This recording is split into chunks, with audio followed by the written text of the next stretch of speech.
Ha sido la reina de las ferias de Málaga y de casi toda España durante más de 2 décadas, pero sin volantes, ni lunares, ni farolillos. Esta noche visita el reservado Yolanda Aguilar, directora del Palacio de Ferias de nuestra ciudad desde 2003 y hasta el pasado año, y antes responsable de certámenes como Fitur. Nos atiende precisamente cuando en Madrid vuelve a celebrarse la más prestigiosa feria del turismo. Y es que Yolanda Aguilar es ahora nuestra flamante secretaria general de Turismo de la Junta de Andalucía, a las órdenes del consejero malagueño Arturo Bernal, otro de los conocidos de este reservado. Con ella hablaremos de nuestra principal industria, por supuesto, pero trataremos de conocer también más a fondo a una mujer que con poco ruido y muchas nueces ha sido una de las protagonistas principales del desarrollo económico de esta capital en los últimos tiempos. Nos vestimos de feria, pero de negocios, oiga. Que pase ya Yolanda Aguilar a este reservado.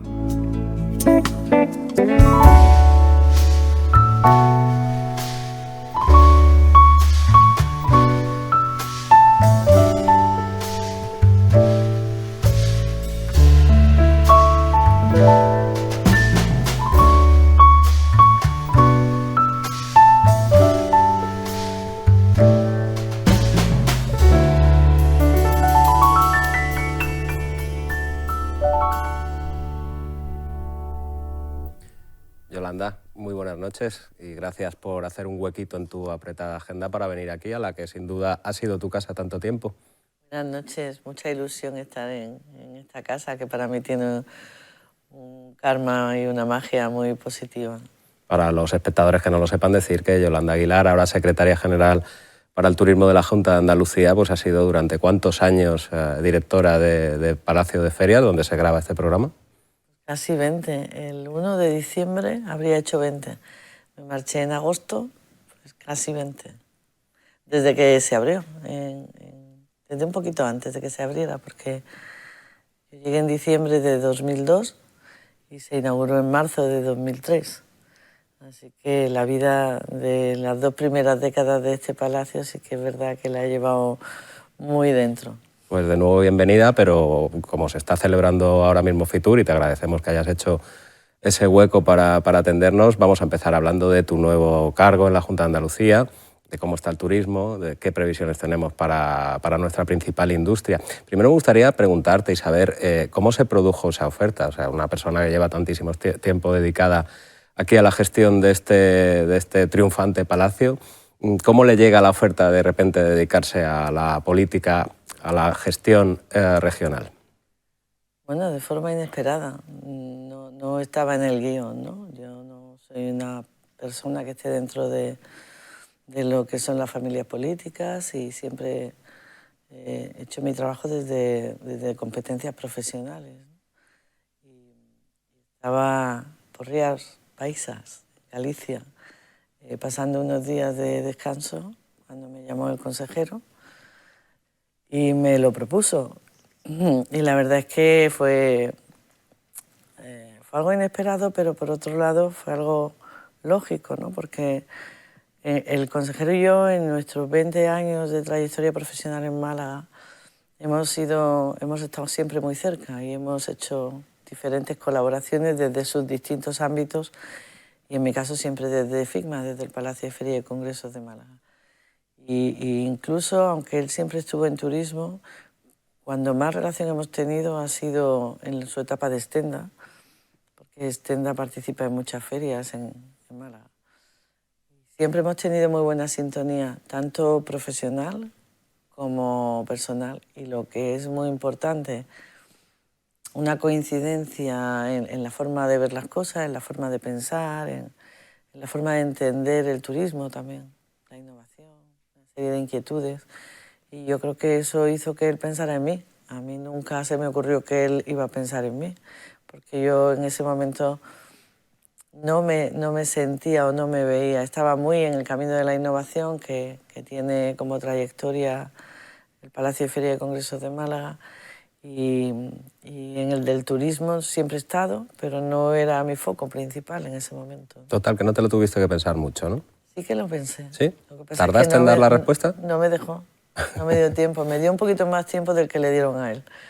pero... Bueno, a él tampoco le dieron mucho tiempo, según nos ha contado Arturo. Ninguno. A mí me dio 24 horas.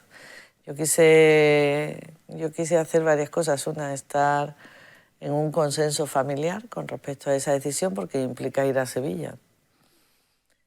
Por otra parte, para mí era muy importante tener las bendiciones del alcalde de Málaga, para el cual había estado y estaba trabajando durante tanto tiempo, ¿no? Y que él compartiera conmigo esa decisión y su opinión y su deseo fuera favorable a que yo diera este paso. ¿Y qué te dijo el alcalde? Cuéntanos. Que adelante, me dijo que adelante, que me echaría de menos, pero que creía que era importante que ocupara esta nueva responsabilidad y que por favor que desde la nueva responsabilidad que me acordara mucho de Málaga. Tanto te echa de menos como que hasta ahora no ha nombrado sucesor o sucesora tuya. No, es que hay un equipazo, fíjate que ni se ha notado, Fernando. Es un gran equipo el que se ha quedado al frente. Yo lo he dicho siempre, antes, después, durante. Hay un grupo de profesionales preparadísimos que además se creen lo que hacen y saben hacerlo como nadie. Y bueno, también es verdad que el ayuntamiento hace ya tiempo que decidió los contratos de alta dirección que fueran por legislatura. Y por tanto, dado que hay elecciones en mayo, no parece que sea la mejor ventaja competitiva sacar a concurso una plaza como esta a 4 o 5 meses de pista, ¿no?, de unas elecciones. Parece que es más prudente esperar, ¿no? Por lo menos esa es mi opinión, y que al menos la plaza que salga tenga un recorrido de 4 años de trabajo. ¿Y cómo ha sido lo de desplazarte a Sevilla? Primero, a nivel personal, supongo que es un cambio importante. Y luego me gustaría preguntarte también, a nivel de gestión, a nivel de actuación diaria, ¿qué diferencias has encontrado en la gestión autonómica a la que tú llevas a cabo aquí en el Palacio de Ferias? Yo tengo que decir que el Palacio de Ferias y Congresos de Málaga funciona bastante de puertas para adentro, bastante más como una empresa privada que como una empresa pública. Sin olvidar la vocación de servicio, pero es cierto que el ritmo de trabajo, la forma de trabajar por objetivos, tiene unas connotaciones que no son las de la empresa pública y mucho menos la de la administración pública local. El ir a Sevilla ha sido un cambio sustancial, ¿no? Primero porque la dimensión de la Junta es enorme y uno no es consciente de lo grande que es Andalucía hasta que se va allí y tiene que pensar en clave 8 provincias y casi 9 millones de habitantes, ¿no? Entonces, eso es algo que no se te quita nunca de la cabeza. Y luego hay tantos procesos, tantas cosas que saber, tantas órdenes, tantas subvenciones, tantas convocatorias, tantos requisitos, tantos informes. Cada paso que das requiere 3 informes, que bueno, hay que hacerse a ello y saltar por encima, si no quieres quedarte ahí. Quedarte parado. Yo creo que ese es el principal propósito que yo me hice cuando llegué y vi, tengo un gran equipo de funcionarios en la Secretaría General de Turismo y lo primero que me di cuenta es de que la administración tiene una inercia que o te pasas un poquito por encima de esa inercia o te come esa inercia. Y yo decidí que voy a pasar por encima de esa inercia, que no voy a dejar que me coma esa inercia. Y quiero que me acompañe mi equipo. Y entonces, bueno, estamos intentando hacer eso, hacer equipo a la hora de gestionar la Secretaría General. Que aunque cada uno lleve sus competencias, tengamos un proyecto compartido, que es el del consejero, ¿no? y el de la consejería. Y yo creo que lo vamos a conseguir. Hay ilusión, hay motivación y yo he encontrado muy buenas respuestas en los funcionarios de la Secretaría General de Turismo, que además tienen un gran grado de cumplimiento comparativamente con otras áreas, ¿no? Son bastante excepcionales. Oye, ¿y esa Sevilla que se ha llenado de malagueños ahora, esa junta que desde el presidente, el propio consejero, ahora tú, está llena de personajes de Málaga, ¿ha generado alguna susceptibilidad allí en Sevilla o no? Bueno, como tú bien sabes, yo soy de Jaén y además no renuncio, es que soy muy de Jaén. Yo siempre digo que los olivos deben tener algo porque enraizan de una forma muy peculiar en los que somos de allí y no se nos olvida nunca, aunque estemos en la diáspora y salgamos fuera, estamos ahí con nuestro corazón siempre puesto en esa tierra, ¿no? Bueno, pero con 20 años en Málaga, algo de malagueña te considerarás, pero ¿no? bueno, yo estoy en la Junta por mi labor en Málaga, no porque es aquí y en Madrid donde yo me he desenvuelto profesionalmente. Y sí que es verdad que yo creo que Sevilla está todavía encajando ese cambio vertiginoso que ha hecho Málaga en tantas facetas, pero sobre todo en la economía y en la innovación, ¿no? Y bueno, por una parte está siendo un revulsivo también para que Sevilla meta la quinta marcha. A lo mejor iba en cuarta y ahora está metiendo la quinta. Y por tanto yo creo que es positivo. Cuando tú vas allí, como malagueño, a mí que no me gustan nada los estereotipos ni las cosas preconcebidas, pues yo lo que intento es trasladar humildad y ir allí a aprender también lo que es Sevilla, que yo lo desconocía bastante. Y esa ciudad tan maravillosa, porque no tengo otra palabra para describir esas calles, esa historia que va respirando, ese primer magnolio que vino de América, de las Indias, allí en los Reales Alcázares. A mí es una ciudad que me atrapa mucho, porque además respira chispa por todos sitios, porque está huyendo. Y entonces, bueno, pues ir allí con humildad, aprender también de ellos y a querer entender cómo ellos ven las cosas, ¿no? Yo creo que eso es importante para nosotros. Pero bueno, Málaga también tiene que tener su sitio. Málaga es una gran capital económica, es un gran motor tractor de Andalucía y todo lo que pasa en Málaga es bueno para Sevilla y para el resto de Andalucía y ellos también tienen que saberlo. Oye, de esa enorme realidad que es Andalucía, esas 8 provincias tan distintas unas de otras, pero todas tan atractivas y que sin duda han hecho del turismo una principal industria de la que vivir, ¿qué es lo que más te ha sorprendido? Algo que hayas llegado y hayas dicho, oye, pues esto no lo conocía y a esto se le puede sacar un partido tremendo. Pues tengo que decirte que me he subido en el coche y me he ido a hacer las 8 provincias, acompañada de la CEA, de la Confederación de Empresarios. Y nos hemos ido a reunirnos y a sentarnos en cada una de las provincias con una representación público-privada de lo que es el sector turístico de esa provincia, ¿no? Hemos ido recogiendo ítems, hemos visto todos esos ítems para poder dar soluciones que realmente provengan de la demanda, ¿no? Y por tanto, ese ejercicio me ha servido para darme cuenta de que hay muchas cosas que no conozco, de que hay que llevar la luz larga pero también la corta. ¿A qué te refieres? Pues a que nosotros pensamos mucho en términos de estrategia, en términos de visión, en el medio y largo plazo, en lo que nos gustaría que la industria fuera. Pero también hay necesidades a pie de calle que son de hoy para hoy, ¿no? Esa es la corta, ¿no?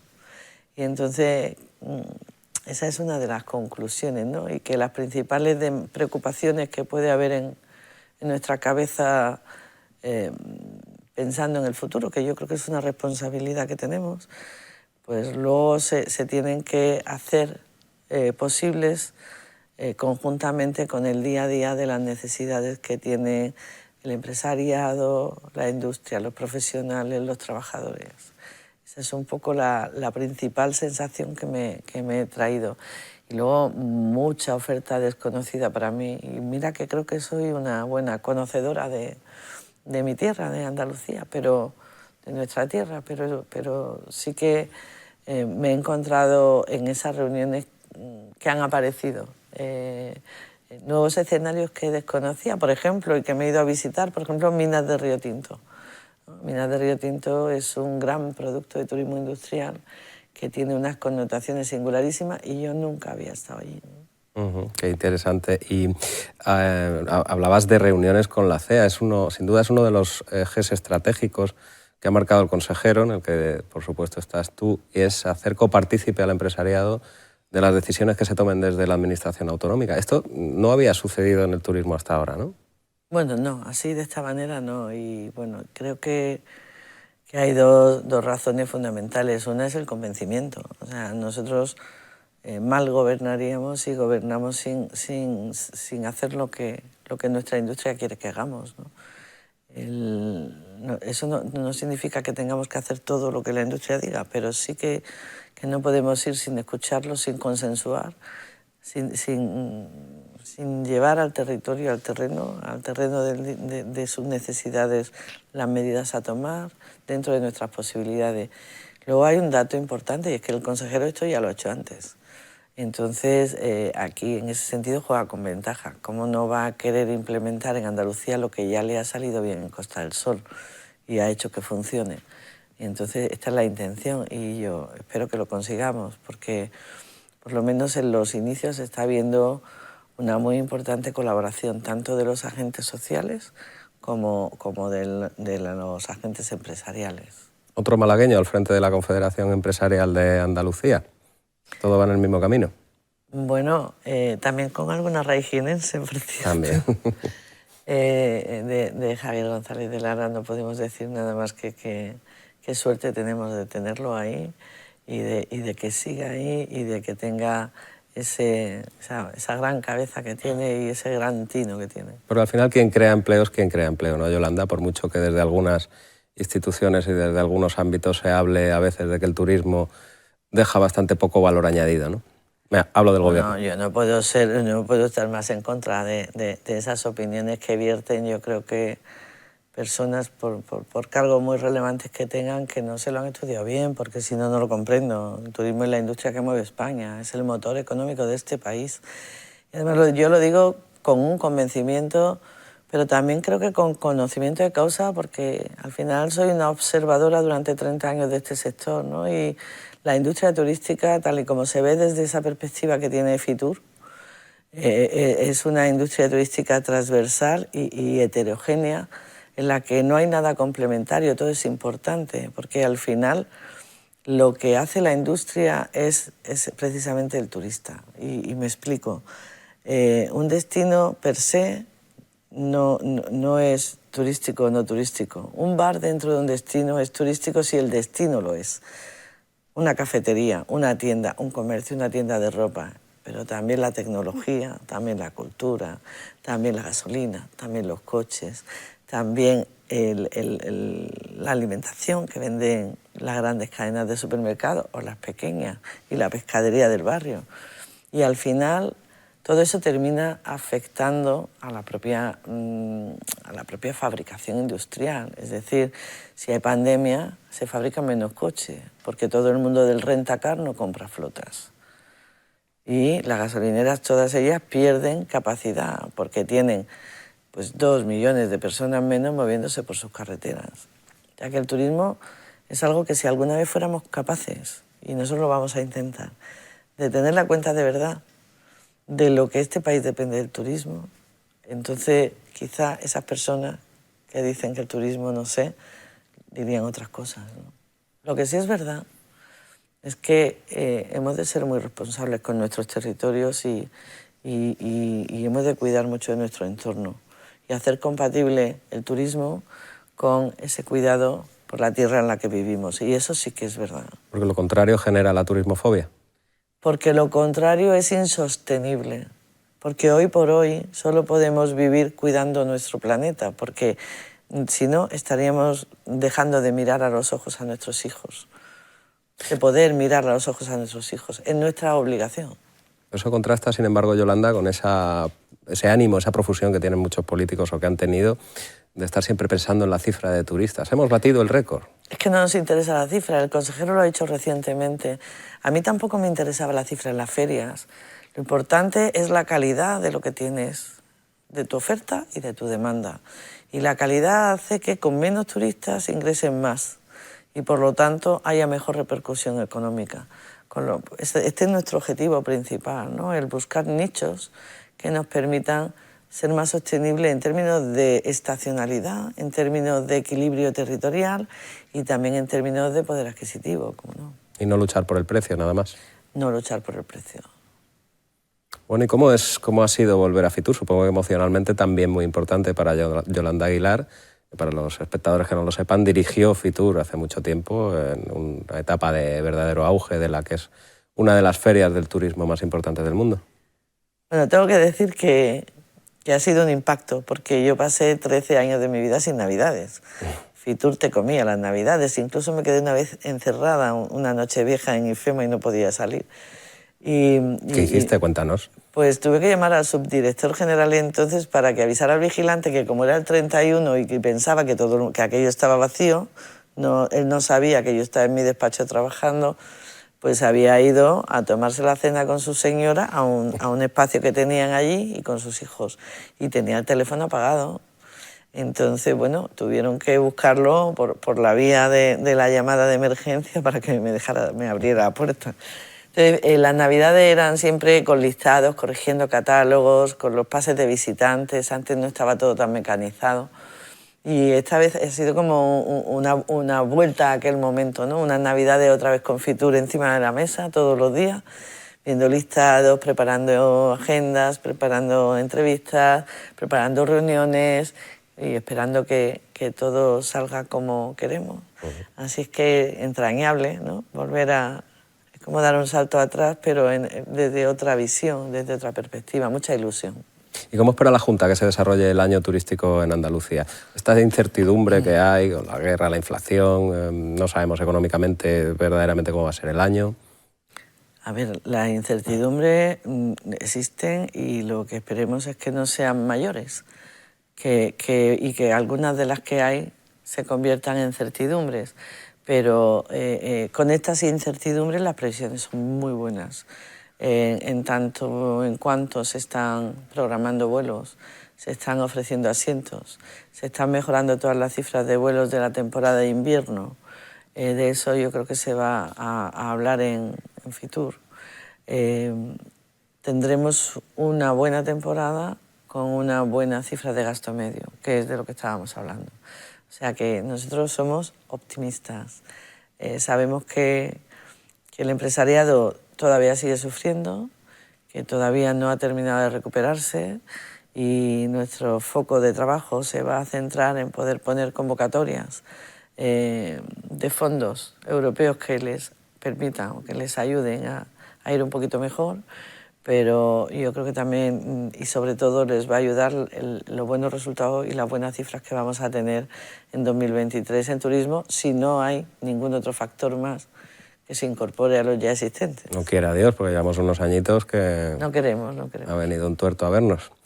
De todas maneras, el destino, Andalucía, y especialmente la Costa del Sol, demuestra siempre una solidez brutal. Fíjate que hace unos años estábamos diciendo que con el Brexit se nos iba a caer el mercado británico y aquí seguimos, ¿no? Es el que más estamos ahora mismo trabajando, sobre todo para que nos ayuden a desestacionalizar y a reequilibrar territorio, ¿no? Ahí todavía tenemos que recuperar vuelos para Almería, para Cádiz, con mercado alemán y mercado británico, y algunos más para la costa también del sol. Al final la costa andaluza, la atlántica y la mediterránea deberían tener una buena estancia media todo el año, sin grandes picos y una buena estancia media todo el año. Y para esto hay que seguir trabajando esos mercados. Oye, Yolanda, ¿y esa iniciativa de traernos a Andalucía a los llamados nómadas energéticos, a personas de Europa que a lo mejor por no pagar las altas facturas, esa dependencia que tienen de la energía, pues pudieran venir a un clima cálido? ¿Cómo ha funcionado? Bueno, esto es una carrera de fondo. Yo pienso que tiene dos desarrollos, el externo y el interno, porque también ese nómada necesita que aquí se le proponga un producto adecuado a sus necesidades, ¿no? Y eso tiene que ir paulatinamente desarrollándose. El nómada energético además tiene un factor añadido de sostenibilidad, es decir, no solamente es que me voy porque aquí pago más caro, sino porque allí gasto menos, consumo menos, tengo más horas de luz, tengo más energías limpias, necesito menos calefacción y consumo menos. Este es un factor que no es menor, porque hay a mucha gente, sobre todo gente joven con poder adquisitivo a partir de 30 años, que quieren estos modelos y que en la parte del mundo tecnológico tienen todas las posibilidades del mundo de teletrabajar y de estar en estancias más largas. También nosotros tenemos que ser capaces de proponerles esta oferta y que tengan lugares adecuados, adaptados a sus necesidades. Por lo tanto, esta es una campaña que estará corriendo todo el tiempo que estemos aquí, porque las cosas no se consiguen con decirlo una vez, sino que hay que trabajarlas, hay que hablar mucho con los operadores, hay que convencerlos, tienen que probar, y si les funciona bien, pues irán mejorando esa propuesta. Yolanda, nos contabas antes de tus raíces jiennenses. Hemos tenido ya varios invitados en el reservado, el propio consejero, que no es malagueño de nacimiento, pero ya es un malagueño más. ¿Cómo fue tu llegada, cuando te ficha el alcalde desde Fitur para dirigir este Palacio de Ferias y Congresos? ¿Cómo es tu llegada a Málaga? ¿Cómo ves la ciudad en ese momento? Sobre todo porque has sido partícipe y protagonista, además de observadora, del desarrollo que se ha dado en estos 20 años. Pero me gustaría preguntarte tu primera impronta de la ciudad cuando llegas. ¿Conocías Málaga cuando llegas al principio o no? Pues es curioso porque para mí muy importante en la toma de decisión para venir era que aquí vivía mi familia, mi madre y mis hermanos. Y por tanto yo venía a Málaga habitualmente, pero no venía a Málaga, venía a Torremolinos, donde ellos estaban, y no pasaba por Málaga, y a lo mejor me acercaba a Málaga un día de las vacaciones pues a tomar algo con amigos que tenía aquí. Entonces realmente yo era una gran desconocedora de Málaga y por supuesto de su entorno profesional, ¿no? ¿Cómo fue? Pues es curioso, ¿no? Porque yo llego justo cuando se peatonaliza la calle Larios. Yo me acuerdo que el primer acto público que yo asistí fue precisamente a un acto de presentación de esa peatonalización. Y he visto toda la transformación de Málaga a la vez que hemos ido desarrollando la actividad del Palacio de Feria y Congreso. He visto ese cambio, lo he percibido. Cuando llegué las cosas eran muy distintas como son hoy. Málaga había empezado a poner las primeras semillas importantes para su gran desarrollo, pero todavía no había comenzado ese desarrollo. De hecho, si no recuerdo mal, en el año 2003 también se abrió también por entonces el Museo Picasso y el Centro de Arte Contemporáneo, y unos años después llegó el AVE. Entonces era una Málaga muy diferente, con muy poquito centro como lo conocemos hoy, y sobre todo sin hoteles. Yo no podía hacer congresos, no podíamos en firma afrontar congresos de más de 300 personas, 400, porque no había donde alojarlos, había que llevarlos a Torremolinos. Entonces esos comienzos fueron duros, pero al mismo tiempo vimos cómo el Palacio sirvió en gran medida de revulsivo para atraer inversión en venues, que se llama en el sector, en hoteles, en restaurantes, en buenas ofertas de comerciales, ¿no? y hasta en mejorar los taxis, ¿no? El Palacio ha sido un gran motor. También ha sufrido al principio los avatares de no tener esa oferta ya generada, ¿no? Ni esa cultura. Pero bueno, quizás si hubiera venido ya con todo hecho, no habría sido tan emocionante. Pues fíjate la Málaga que dejas sin dejarla, porque sigues aquí los fines de semana y demás, y todo haciéndolo un poco a la chita callando, ¿no? Y lo has hecho a tu manera, como es la canción que has elegido para terminar este programa. Así es. No me gusta tanto el foco, aunque hoy lo tenga aquí, y me gusta más la acción, el trabajo, la estrategia. Así me veo. Aunque un pajarito me ha dicho que cuando hay que arrancarse a cantar también te arrancas, ¿no? Lo que haga falta. La vida hay que disfrutarla, y esa es una parte, la música es una parte imprescindible para mí de ese disfrutar de la vida.